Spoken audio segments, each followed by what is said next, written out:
그래서 통독의 여정을 따라서 말씀 살피고 있습니다. 47장, 오늘 48장까지 읽게 되실 텐데요.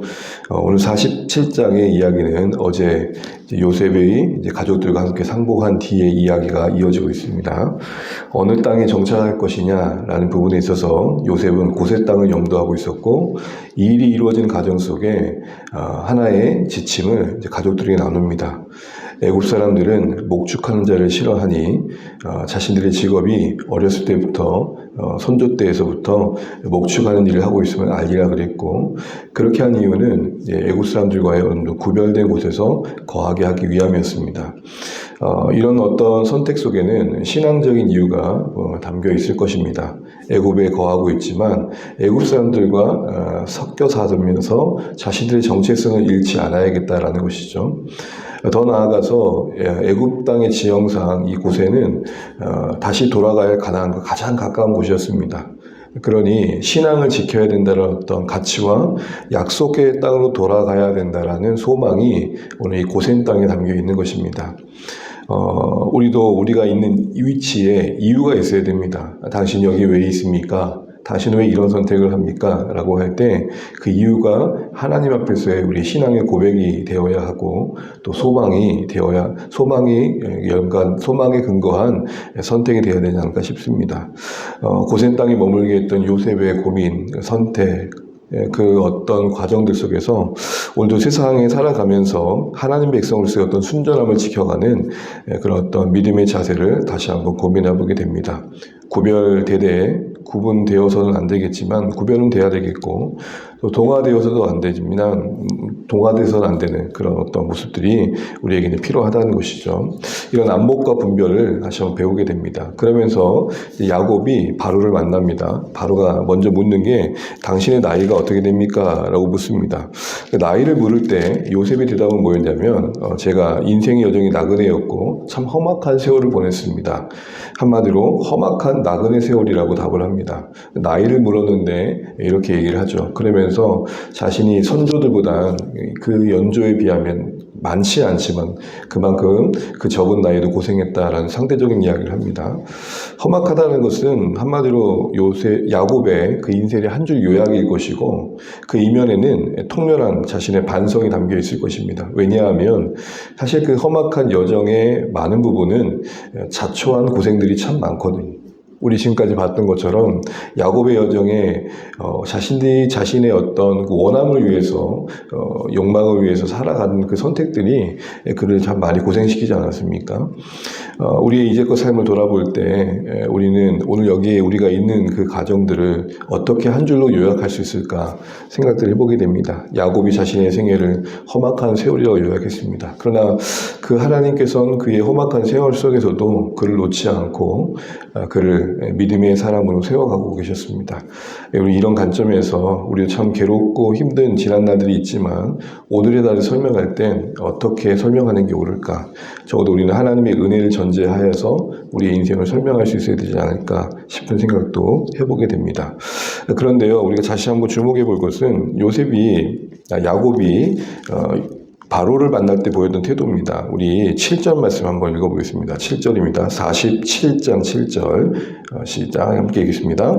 요셉이 자기 아버지 야곱을 인도하여 바로 앞에 서게 하니 야곱이 바로에게 축복하며, 10절도 읽어보겠습니다. 야곱이 바로에게 축복하고 그 앞에서 나오니라. 우리가 보게 되는 것은 지금 야곱이 바로 앞에 섰을 때 그를 축복하는 자가 있다는 겁니다. 보통 축복이라고 하면 더 많은 것을 가진 자가 또 연약한 자에게 하는 행위로 우리가 이해되어집니다. 다른 사람도 아니고 애굽의 절대 신호 여겼던 바로입니다. 근데 바로를 앞에 떡하니 두고 야곱이 당당하게 그를 축복합니다. 아마도 요셉을 통해서 역사하실 하나님께서 애굽을 붙들고 계시다는 믿음의 안목이 분명히 있었을 겁니다. 이러한 모습에서 이 야곱의 당당한 축복의 모습에서 이 세상의 어떤 권력도 하나님의 복이 필요 없는 자가 없다는 것도 알게 됩니다. 아무리 대단한 바로도 하나님의 복이 필요합니다. 더 나아가서 오늘 야곱은 자신이 복의 근원에서 역할을 감당하고 있다는 것을 우리에게 보여주고 있고, 비록 그가 나그네 인생을 살고 있지만 그가 거하고 있는 땅의 주인이신 하나님의 자녀답게 당당한 모습을 우리에게 보여주고 있습니다. 신자들도 이 땅에 살아갑니다. 우리가 소유한 것들은 많지 않지만 이 땅의 주인은 하나님이십니다. 라는 사실이 우리의 삶에 자긍심이 되어지고, 그래서 그것이 세상 앞에서의 우리의 어떤 연약함들이 비굴함으로 와닿지 않는 모습이 되면 좋겠습니다. 권세 앞에서 오만하지도 비굴하지도 않고 겸손히 하나님을 섬기는 자로서의 의연함과 당당함, 이런 게 우리에게 야곱의 모습에서 배워야 할 모습이 아닌가 싶은 생각들을 해보게 됩니다. 자신감은 갖되 우쭐하지 않고 겸손하되 비굴하지 않는 하나님이 중심의 삶의 그 균형 잡힘이 우리에게 있어야 될 것 같다라는 생각 해보게 됩니다. 그리고 이어져서 47장 13절부터는 이제 요셉이 그 애굽의 그 가난함을, 기근을 어떻게 처리해 가는지에 대한 모습이 나옵니다. 보게 되면 기근이 더 심해지면서 이제 애굽에 살고 있는 사람들이 돈으로 곡식을 사게 되고, 돈이 떨어지면 가축으로, 그것이 떨어지면 토지를 대신해서 양식을 얻게 되는 그런 모습이 나옵니다. 이 과정에서 애굽이 온 땅이 이제 바로의 것이 됩니다. 근데 이것을 요셉이 어떻게 해결했냐면 새로운 토지 계획을 세워갑니다. 그래서 사람들 적절히 이주시키고 토지를 분배하고, 그 과정에서 5분의 1은 수입을 세금으로 받고 5분의 4는 가족들과 그 가족 어린 아이의 양식으로 하도록 합니다. 그러니까 기근 중에도 이런 새로운 토지 계획 때문에 생산량이 증대하게 되고 안정된 세금 제도가 갖춰지게 된 것이죠.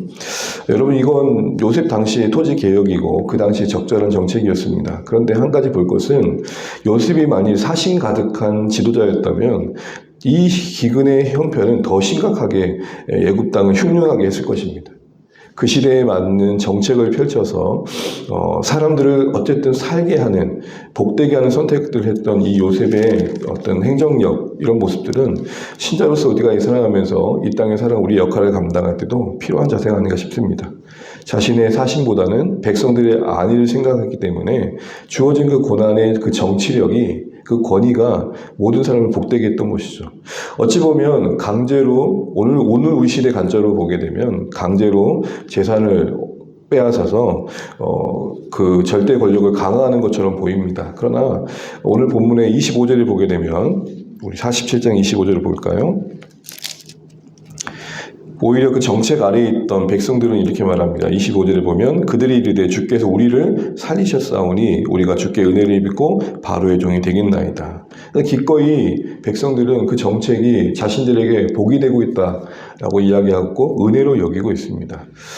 우리가 신자로서 주어진 역할이 오늘 요셉처럼 총리라는 역할도 주어질 수 있지만 평범한 삶에도 주어질 수 있습니다. 그러나 우리 삶에 주어진 위치에서 생명과 복이 되는 삶을 살아야겠다 싶은 생각을 해보게 되고, 오늘 이 말씀을 통해서 고난을 부여받은 크리스천들이 정책에 입안을 갈 때 이런 요셉의 마인드가 필요하지 않을까. 그래서 지도자들이 그 가지고 있는 정치력과 권한을 가지고 온 백성을 편안하게 하는 정책을 펼칠 수 있도록 기도하는 것도 우리의 자세가 아닌가 싶은 생각들을 요셉의 이 정치력을 보면서 생각해 보게 됩니다. 그러면서 이제 7장 말미에 요셉이 야곱이 요셉에게 청을 하는 장면이 나오는데, 여기서 야곱은 자신의 죽음을 직감한 것 같습니다. 그래서 29절 같은 부탁을 요셉에게 합니다. 우리 29절 같이 한번 읽어보겠습니다. 이스라엘이 죽을 날이 가까움에 그의 아들 요셉을 불러 그에게 이르되 이제 내가 내게 은혜를 입었거든 청하노니 내 손을 내 허벅지 아래에 넣고 인애와 성실함으로 내게 행하여 애굽의 나를 장사하지 아니하도록 하라. 그러면서 부탁하기를 조상의 묘지 그곳에 자신을 묻어두라라고 이야기를 하고 있습니다. 아브라함이 묻힌 그곳에, 이삭이 묻힌 그곳에, 바로 그 막벨라 굴에 자신을 묻혀달라라고 이야기를 하고 있는 겁니다. 자신의 죽음을 직감했다는 게 전 좀 새롭게 와닿았고, 그러고 나서 그 죽음의 직감이 그의 인생을 더 아름답게 매듭지어야겠다는 방향으로 가는 게 도전이 됐습니다. 보통 죽음을 직감하면 우울해지기도 하고 뭔가 인생에 대한 해안이 더 많이 찾아올 텐데, 야곱은 그에게 주어진 마지막 그 축복의 고난들을 잘 발휘해가고, 그리고 소망에 따라서 이제 요셉에게 난 이 애굽에 있지만 여기에 장사 지내지 말고 내가 가야 될 또 나를 돌아오게 하시겠다 약속하신 그 막벨라 굴에 열조가 묻혀있는 그곳에 나를 좀 묻어주렴 이렇게 부탁합니다. 그리고 마지막 침상에서 하나님을 경배하고 오늘 마치는 장면이 나옵니다. 오늘 이런 모든 일련의 행동에서 저는 이 애굽에 거하고 있는 야곱이 그 땅을 바라볼 때 정말 살기 좋은 땅이었고 분명히 번영이 있는 곳이었지만 자신이 거할 곳은 아니라는 안목을 갖고 있는 것들을 다시 한번 보게 됩니다. 조상의 묘지에 묻힐 것들을 부탁했던 것은 그 조상의 묘지가 갖고 있는 상징성을 잘 알았던 거죠. 아브라함이 햇사람에게서 그걸 샀을 때 그 아내 사례를 장사 지내기 위함이었지만 사실은 그 돈을 주고 산 막벨라 굴은 아직은 소유되어지지 않은 가나안 땅이 자신들에게 주어질 약속을 신뢰하는 소망의 근거였고 이 소망이 이삭에게 그리고 야곱에게 이어지고 있습니다. 사랑하는 주안의 가족 여러분, 우리 사랑하는 자녀 세대에게 어떤 소망을 물려줘야 될까요? 이 땅에서 최선을 다해 살아라. 그리고 이 땅에서 주어진 역할을 잘 감당해라. 그러나 이곳이 전부가 아닌 것도 알면 좋겠다. 누구나 인생의 끝자락에 서게 되어 있고 가는 시간 붙들 수 없다. 그 인생의 황혼이 아름답게 매듭지기 위해서는 우리 천국의 소망에 우리 사실을 다 붙들어낼 수 있어야 될 것이다. 이렇게 부탁해야 되지 않을까 싶습니다. 아직은 자녀 세대들이 이 세상에서 해야 될 일들이 준비해야 되고 살아가야 할 몫이 더 많은 분명 위치에 있지만 그들에게 하나님 나라가 있다는 것, 영원한 기업이 있다는 것, 야곱이 요셉에게 가나안 땅에 그 조그만 땅을 언급했던 것, 그리고 그것이 자신이 돌아갈 것임을 말했던 것, 이것이 우리가 다음 세대에게 보여줘야 할 어른 세대의 모습이 아닌가 싶습니다. 우리 아이들이 어른들을 보면서 이 땅에 살아가시지만 우리 엄마 아빠는 또 우리 믿음의 우리 어른들은 소망이 하늘에 있네 이렇게 볼 수 있는 그런 신앙의 물려줌이 오늘 이 축복 속에서 우리가 실천해야 할 과제가 아닌가 싶습니다. 이제 48장에는 그렇게 자신의 죽음을 직감하고 마지막 청을 하고 요셉에게 부탁했던 그 이후에 얼마 되지 않아서 48장 1절에 보게 되면 이제 야곱이 병들게 됩니다. 그걸 듣고 이제 요셉이 두 아들을 데려오고 축복을 받는 그런 장면이 쭉 이어져서 내용이 나오고 있습니다. 우리는 그 축복의 과정에서도 이 야곱이 눈이 어두워지고 있지만 눈은 어두워졌지만 영화는 여전히 밝혀있는 모습을 보게 됩니다. 우리 48장을 보시면 마지막 부분에 요셉이 두 아들을 야곱에게 축복을 받도록 이렇게 딱 앉힙니다.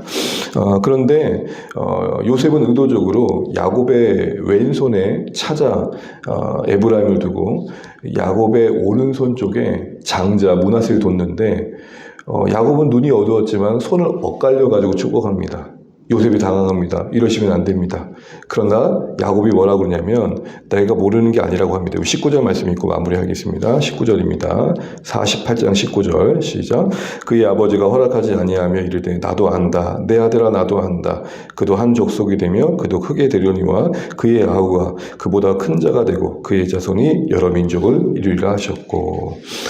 창세기를 쭉 보다 보면 이스마엘이 아닌 이삭이, 에서가 아닌 야곱이, 그 큰 자가 작은 자를 섬기는 하나님 나라의 질서를 계속해서 보여주고 있죠. 오늘도 야곱은 그 하나님의 뜻 안에서 장자의 권한을 부여하고, 그 장자에게, 그 장자의 권한을 차자에게 준 그런 장면이 나옵니다.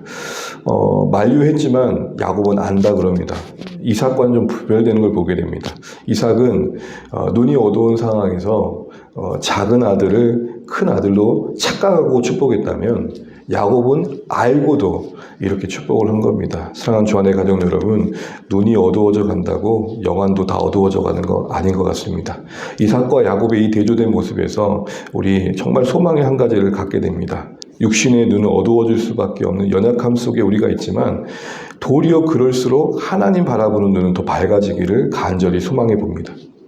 세월이 흘러갈수록 세상에 대해 알아갈수록 그러게도 하나님이 더 바르게 이해되어지고 사람의 생각보다는 하나님의 생각에 더 가까워져가는 우리의 인생의 매듭지어감이 되면 좋겠다 싶습니다. 늙어져 갈수록 세상을 더 붙들고 싶고 나이 들어갈수록 세상을 더 놓지 않고 싶은 게 아니라 이 세상을 알기에 이 세상이 어떻게 결론 지어질 것을 잘 알기에 하나님의 관점이 더 밝게 빛나서 마치 야곱이 늙어서도 요셉에게 알고 있다. 정확하게 하나님 뜻을 분별하고 그에게 마지막에 축복의 고난을 베풀었던 것처럼 우리도 그렇게 살면 좋겠습니다. 사랑하는 저의 가족 여러분, 오늘도 47장, 48장 읽으실 때 이제 우리는 야곱의 마지막 모습을 보게 됩니다. 그 마지막이 어떠했는지를 기억하시면서 그 인생의 항원력에 보였던 아름다움이 우리에게도 소망이 되시면 좋겠습니다. 애굽에 거하려고 하지 않았습니다. 그의 죽음의 마지막은 약속의 땅이길 원했습니다. 마지막에 축복할 때도 다 알고 하나님 뜻이 무엇인지 분명히 아신 가운데 그는 그의 축복권을 발휘합니다. 우리의 인생 더해가면 더해갈수록 평안 중에 주님을 더 섬기는 것이 기쁨이 되고 그리고 주님 부르신 그날에 하나님 앞에 아름답게 설 수 있는 우리의 삶 되시면 좋겠습니다. 그런 은혜와 그런 긍휼을 구하는 또 이 아침 되시기를 간절히 소망합니다. 기도하겠습니다.